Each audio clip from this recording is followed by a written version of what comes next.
ঝর্ণা দিন ভরে ঝরছে, বর্ষা বাড়ি থই থই মাঠ ঘাট ভরছে। জানি না কোন কবির এই উক্তিটি করেছিল, খুব ভালো লাগছিল।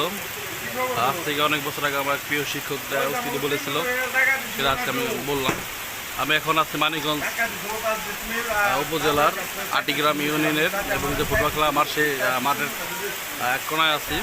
কিন্তু এখানে এত বৃষ্টি হচ্ছে, বৃষ্টি তো সেই বৃষ্টি, থেমে থেমে বৃষ্টি হচ্ছে, থেমে থেমে বৃষ্টি হচ্ছে। দীর্ঘ 7 দিন বৃষ্টি হওয়ার পর আবার থেমে থেমে বৃষ্টি হচ্ছে। আর এখানকার বৃষ্টিটা মানে মাঠটা তো সুন্দর সরু লাগতেছে, সবুজে কিছু কিছু ঘাস আছে দেখে ভিডিওটা করার খুব ইচ্ছে জাগলো।